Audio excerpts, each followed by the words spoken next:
it out if you are the Wolverines. How about we go to the Big 12 now, Gordon? The Big 12 um, had a good Iowa State, Oklahoma State battle there. Yeah, this was like a dual meet on both the men's and women's side, and it was a very close dual meet, like throughout every split. So we'll start the women. It was basically Iowa State, Oklahoma State neck and neck throughout. First, talk individually.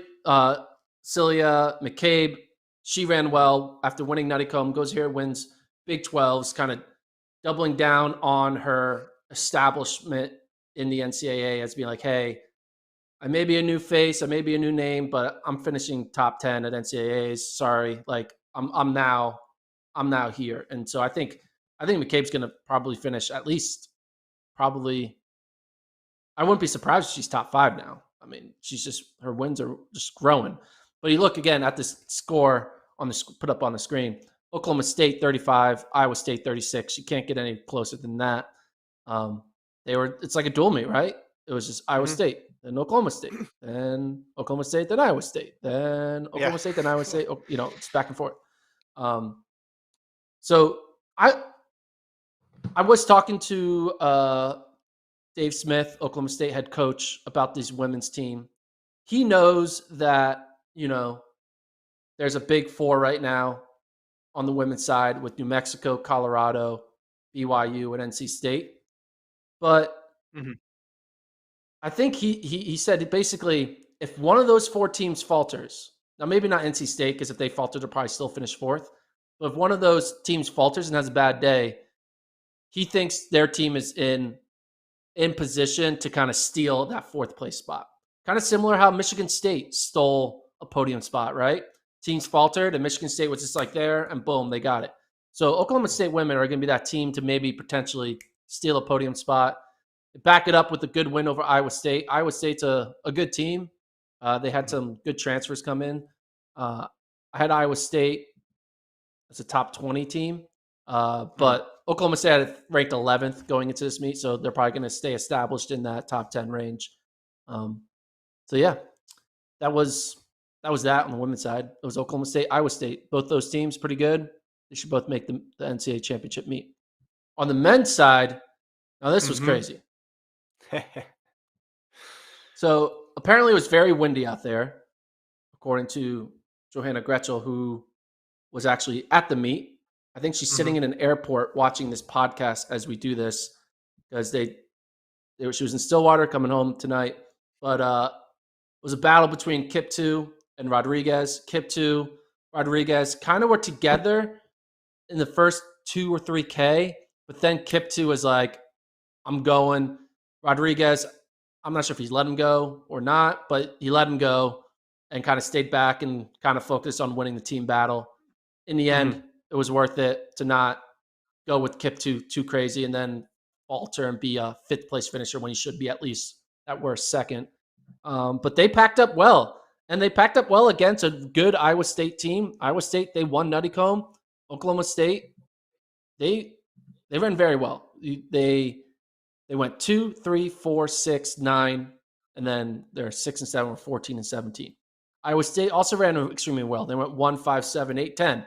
In fact, this was basically a try meet because basically the entire top 21 was all Texas and Iowa State and Oklahoma State. So Texas was there hanging out in the top 21 as well, but you didn't see any Kansas States, Kansas, Texas Techs out there.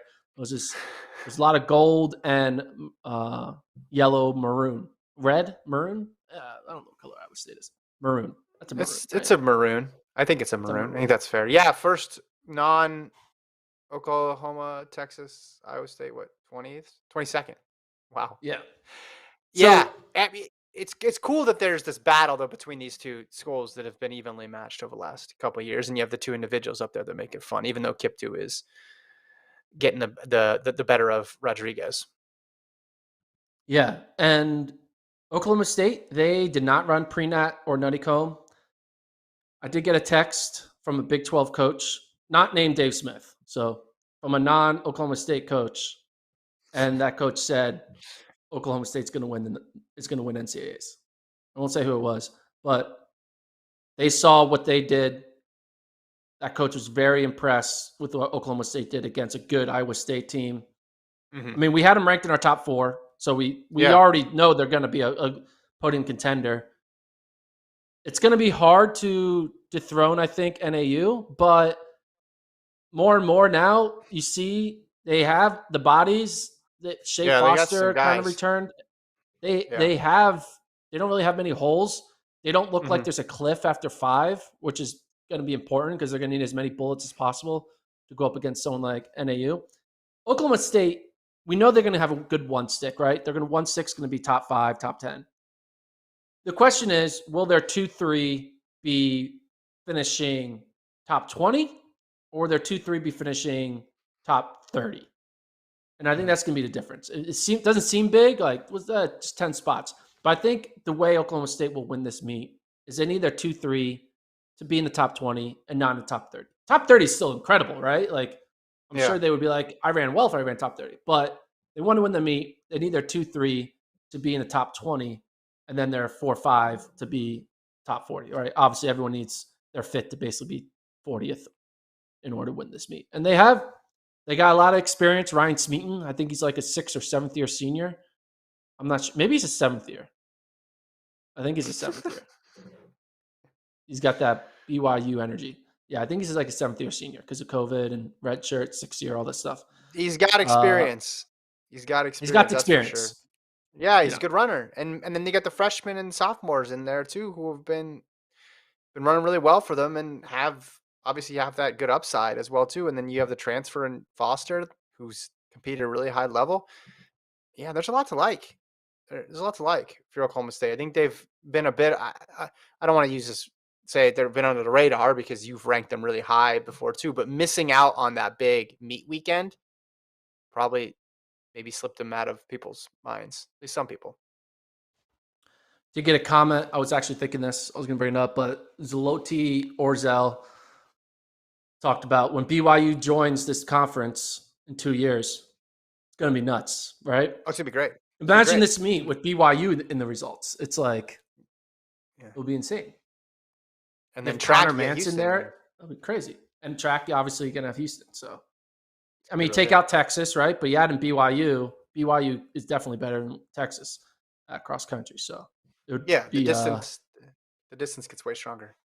It'll be fun. Okay, so do we go Big Sky, Big East? If we're going alphabetical, I think we already went out of order. But what do you want to go to next with the bees? with the bees. We Oh, can do we'll do a quick overview of one of my Big swords East. fell. Sorry, Your Donatello sword. it's Um, Big East Donatello's a is a bow kind of staff. it's It's Big East. Leonardo's I feel sword. like is a bit Big East. I feel like is a bit